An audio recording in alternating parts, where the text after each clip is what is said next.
stand to your feet, we wouldn't prolong the service anymore. Just stand to your feet at this time as we bring our speaker on for this morning. None other than our very own minister, Minister Lydia Cunningham. Put your hands together. She's our first Lord. Thank you, Lord. Hallelujah. Hallelujah.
sweethearting. She ain't know nothing. You got to know how to guide your tongue. Yes. Because you might see it as good, and yeah, well, that's my friend, and I know she gonna hurt because of this, but child, it's best it come from me. That isn't always the case. Because you could tell a woman, child, or see a husband, certain place, and he was with so and so, he was sweethearting this one, and you come to find out because you tell him this, you ain't there when he come home. And there comes the wife, she done full of anger, you done get her full of rage. And when her husband get to the door, she don't ask him a thing, she ram him with a knife. And he dropped dead right there. Why? Because of that same little thing you tell. You gotta leave that to God and let God handle that. Let God work that out. Don't be too quick to run with news. You understand me? Ain't everybody can take that. And ain't everybody, so if you don't know what so-and-so could take, don't take that on.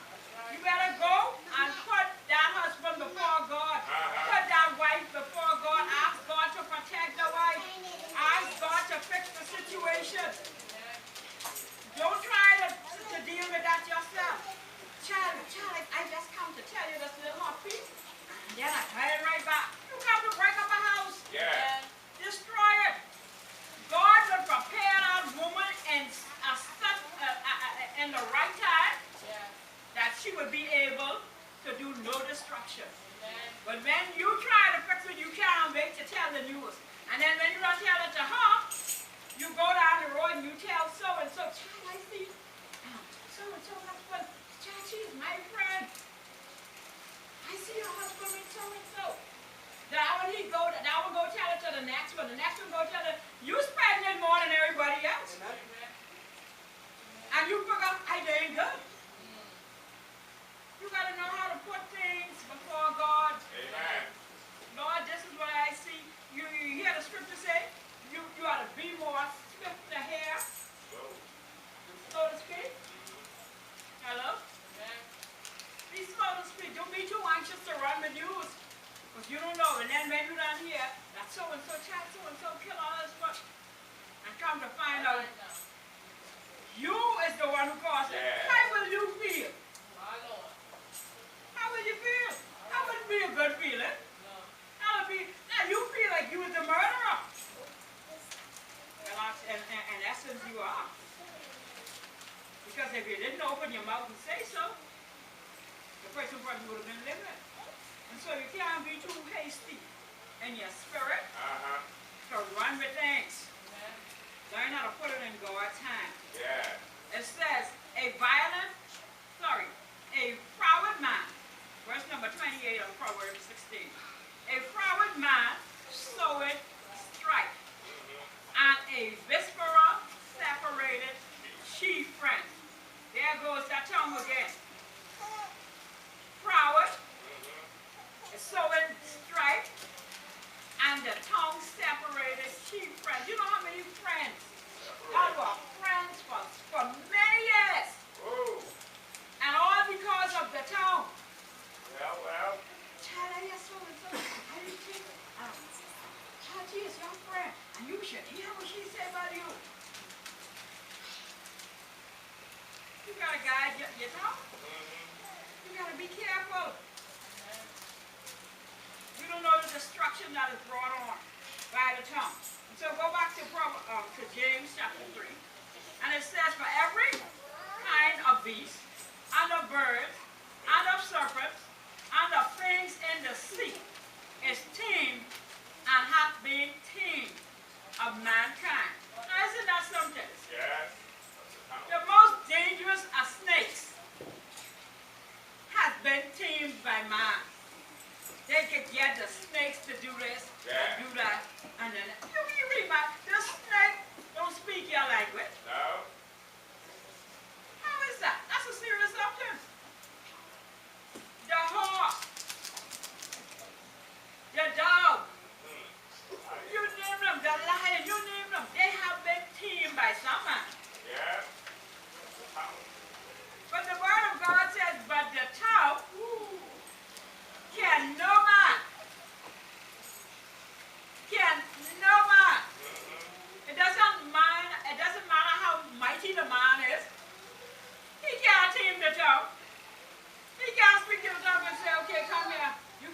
me, I can train you. Tell him leave a couple seconds after the training. And see what he do. Go right back to them fiery ways. Yeah, Rudy. Them destructive ways. Come on. Because it's unruly. No man can tame that. It says, but the tongue can no man tame. It is an unruly evil, full of deadly poison. Now we just talked about that, right? How the tongue can cause somebody's death. Deadly poison, separated chief friends. Friends that you couldn't get between you for years. We are, you know, they have a way of putting these little slogans together. We are friends for life. We are friends forever. You think so? Let a tongue get in between there and see we'll be friends for life and friends forever. Huh? Friends until the tongue come and spoil something. Yes. Something out of the way. And the word cannot lie. No. It is full of deadly poison. Deadly. It will separate husband and wife right this second. This very moment. Separate sisters and brothers. Separate church saints. Yes. And it has done it over and over and over again. Discord has been sown among the saints of God. Why? Because of the tongue. Somebody said, you see, you have to be spiritually minded. You got to know what this word in the Bible and tell you. And if they talk about Jesus, Whoa. Who is you? the perfect man who knew no sin, Come on. if they talk about him, judge me and you. And so, saints, you should not get upset No. because a sister or brother said, child, I was expecting so much out of this. Rejoice, man. Hello? You got to understand the cunning devices of Satan. He can use anybody. Why you there exempting sister so-and-so or brother so-and-so? You there putting your exemption, you have high hopes in them. I know it might not even be their intention to do so. But unawares, Satan get an advantage of you. You will use that tongue for evil. And when you come to realize it, you say, oh my God. Boy, that's a smart one. The devil put on me. And now, after that, here's the problem. After that, you come now, you say, sister, I'm really sorry. The devil put a snap. Don't say nothing to me.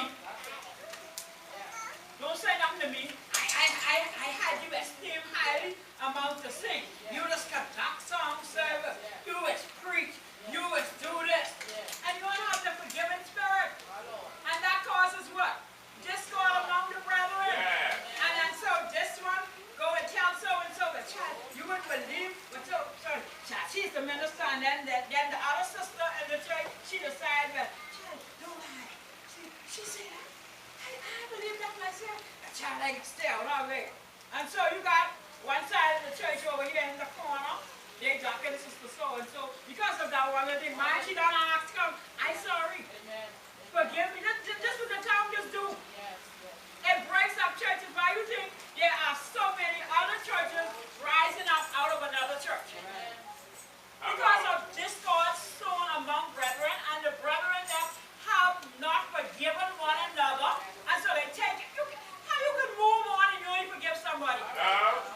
How could you do it? That's ungodly. Amen. How you can say, well, child, I getting up out of here. So-and-so don't mean me no good. And I going yonder, go build my church. And what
say, blessed be God.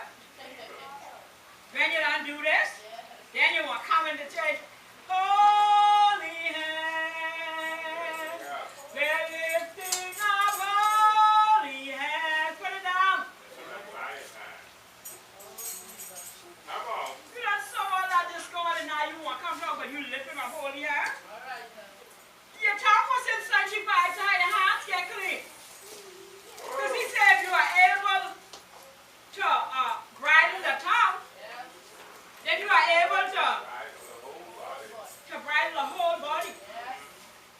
So if your tongue ain't bridled, then these hands ain't sanctified. Because they come under the command of the tongue. Hello? So you got to get that in order. Yes. So you got to be careful. There's a song we always sing it. We used to sing in Sunday school. Haven't heard it for a long time. Oh, be careful, little child, what you say. So therewith blessed be God, even the Father, and therewith cursed be men, which are made under the similitude of God. Out of the same mouth proceeded blessing and cursing. My brethren, you hear that? My brethren, these things are not so to be. So you can't come and partake of the Lord's table and then partake of the table of devils. And so that's why we can't understand how come. How is it that people say they are saved? You say you set apart. You say you live in holy. And then junk will come around you there. You shaking up yourself. You dancing to the beat of the goat skin drum. Yeah. And you know what that music does to you. That's the spirit. You ain't gonna get no holy dance out of that music. No. I don't care how you try. There's a spirit that goes along with it. When them goat skin come together and them cowbell, well, you grab your head, Yeah. grab your waist, Pull your back. pull your back, and you whining. Yeah. Huh? Hands in the air. Yeah. They don't go together. No. Out of the same mouth proceeded blessing and cursing. That can't happen. No. How can since they saved and drink what they call Christian beer? Label on it. Yeah. Christian, yeah. Yeah, now you know the Christians ain't got no bear. Because bears are for the people of the world who do not know God, never accepted Christ.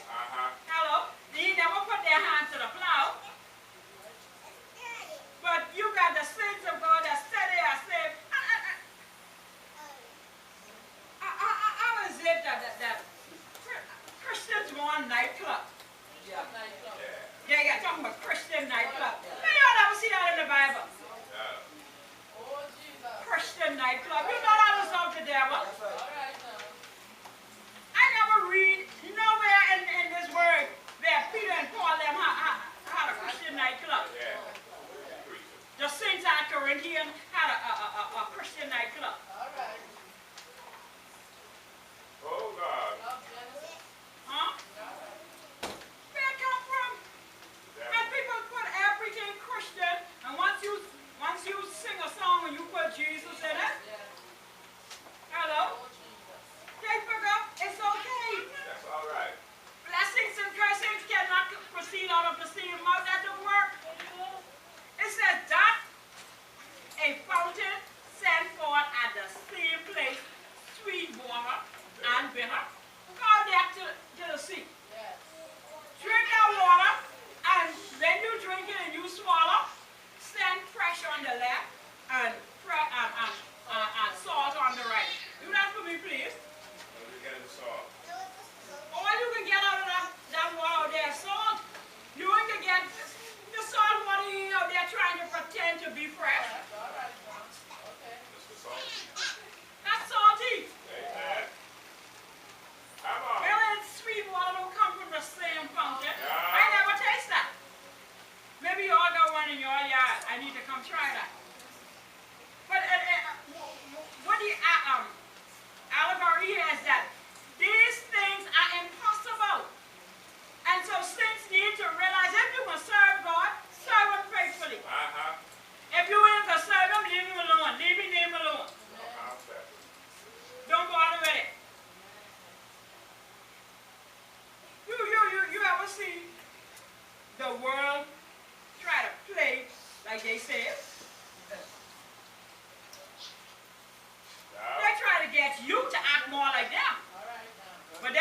get like you now. That don't go so. But the church always trying to get like the world.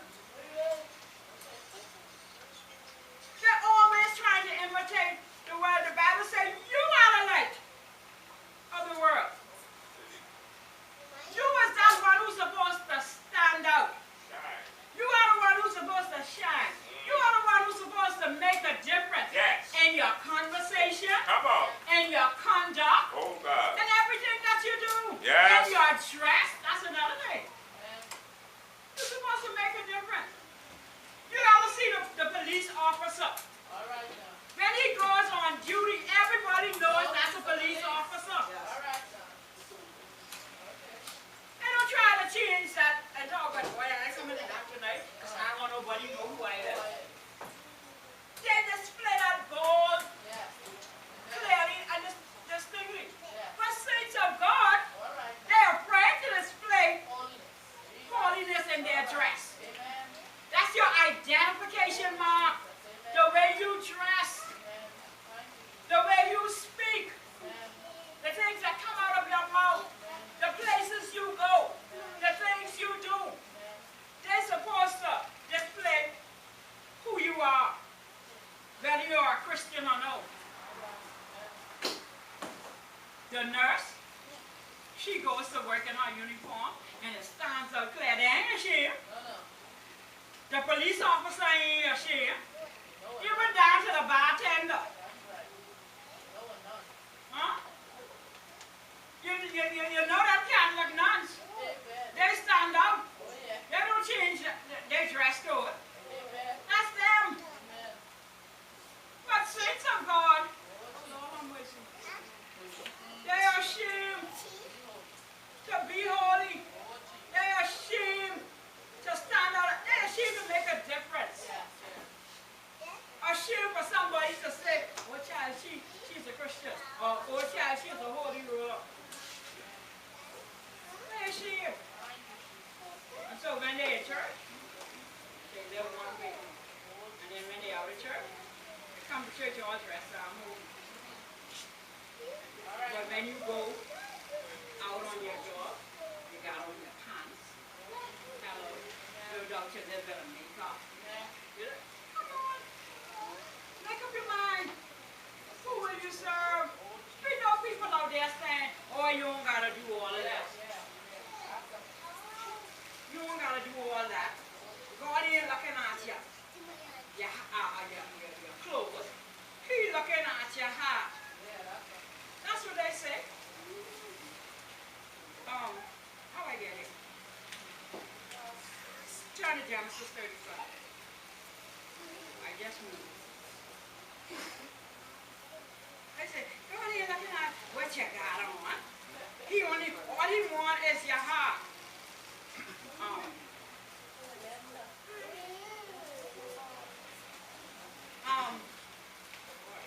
Right now, things coming to mind. I ain't had this in the clown. So I don't talk on the tongue. But the tongue just leads you in many different places, so this will just lead me now. Genesis chapter 35. Read from verse number 1. It says, and God said unto Jacob, arise, go up to Bethel, and dwell there, and make there an altar unto God, that appeared unto thee when thou fleddest from the face of Esau thy brother. Then Jacob said unto his household, unto all that were with him, put away the strange gods that are among you, and be clean, and change your garment. Now what is garments? Garments is clothing. And who is Jacob? Jacob is the man of God. And he spoke to his household and to the congregation that was with him. He said, put away the strange gods from among you, and be clean. That means some of them was not clean. He said, and change your, you can't go in them clothes. In other words, change your garments. Get on the proper clothing. Get on the clothing that will identify you as a chaste and pure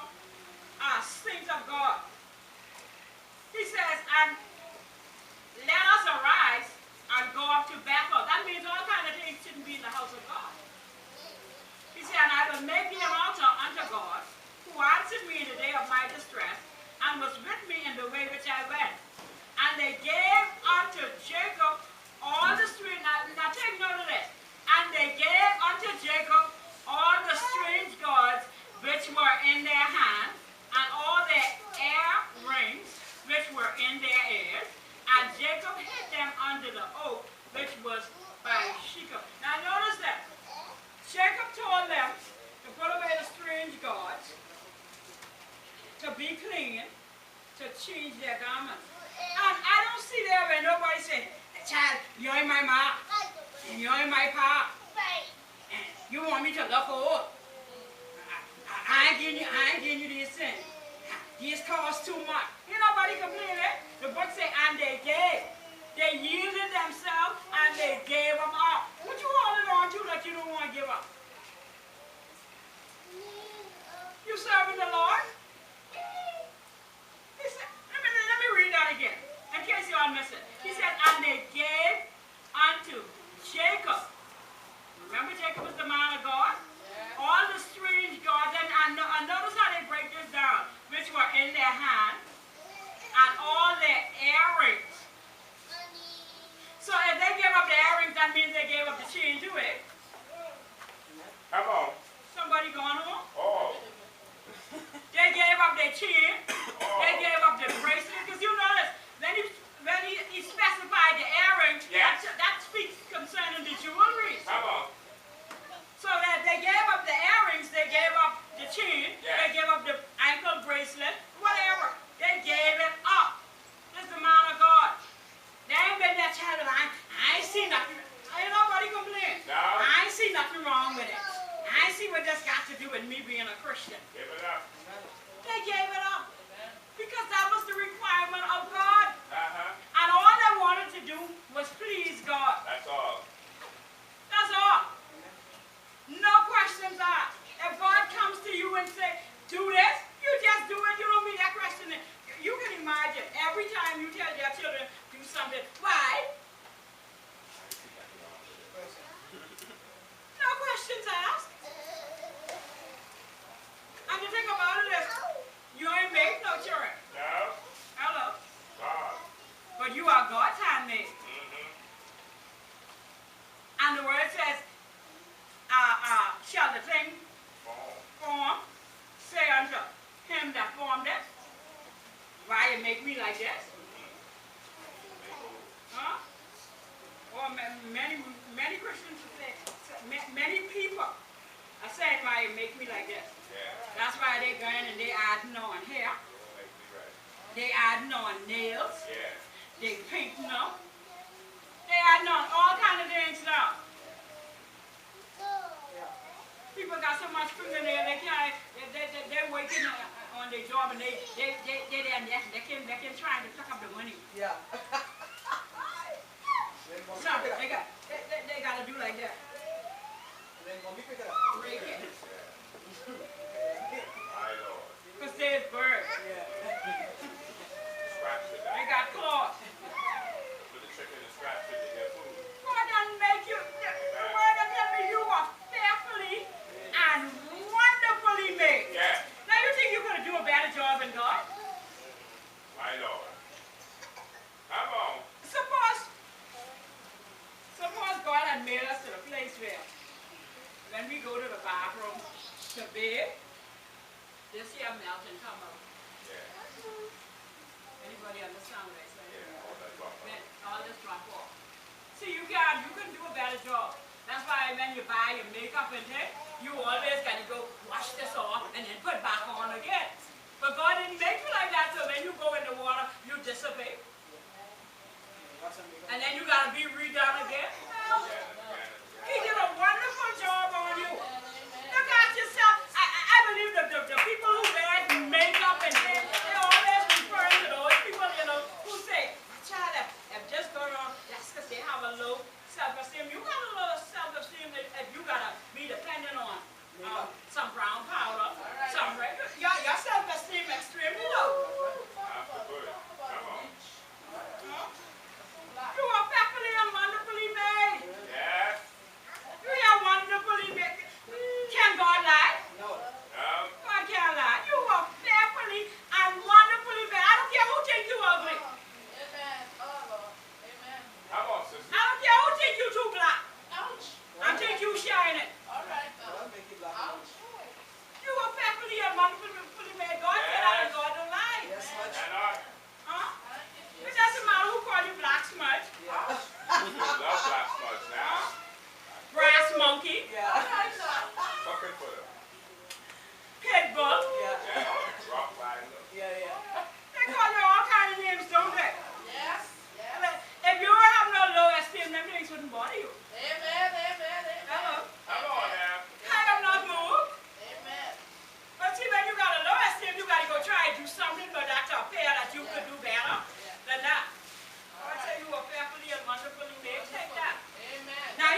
baby boy, don't be all cleaned up and got all that.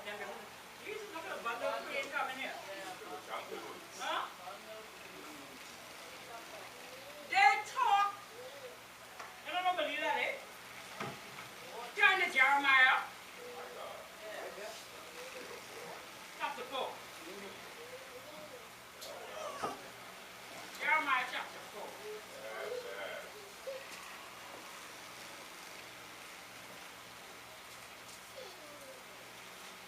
Verse number 30.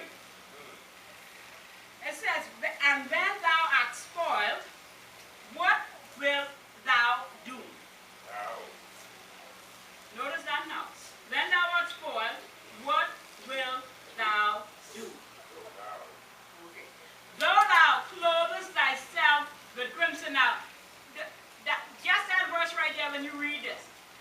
After the question, notice he said, though thou clothest thyself with crimson, though thou deckest thee with ornaments. Take note. In other words, it's saying, you spoil yourself. Yeah. Right? And because you spoil yourself, you're trying to fix yourself over by adding these things. You spoil yourself. And even though you don't spoil yourself, now you're trying to add these things to make yourself look beautiful. But he says, though thou clothest thyself, make yourself look beautiful. Though thou clothest thyself with crimson, though thou deckest thee with ornaments of gold, though thou rentest thy face with painting. Hello. See, God don't call it makeup. God call it paint. Yeah. You trying to add color on your face. That's paint. You paint up yourself.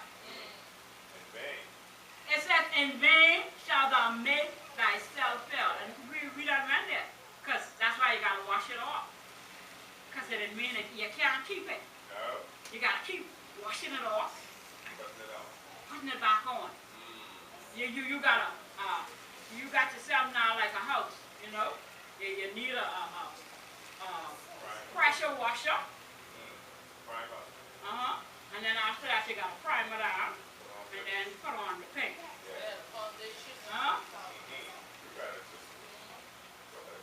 Okay?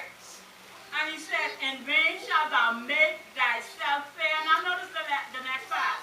Thy lovers will despise thee. They will seek thy life. So when they're out there, they despising you. Child, look at a bundle.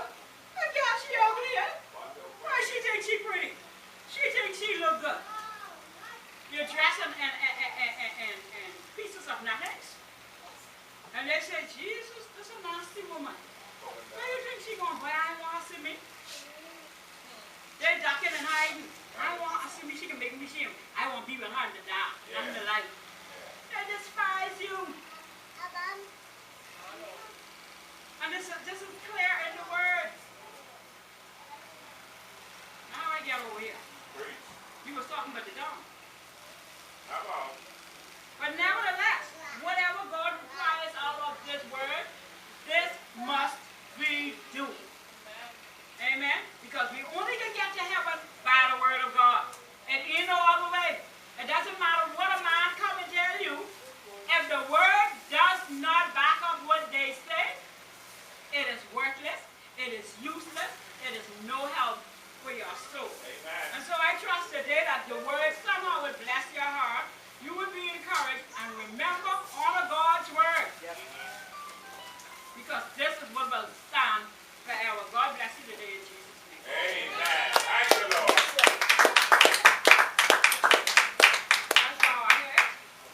Father, we thank you for gathering today. We thank you for all that sat and heard the teachings of the word. We pray, oh God, that each and every one of us that have heard the word, Lord God, we will seek, Lord God, to humble ourselves under your mighty hand. Lord God, and that you would bring forth this word in our life. We ask, oh God, that you would sanctify us and we can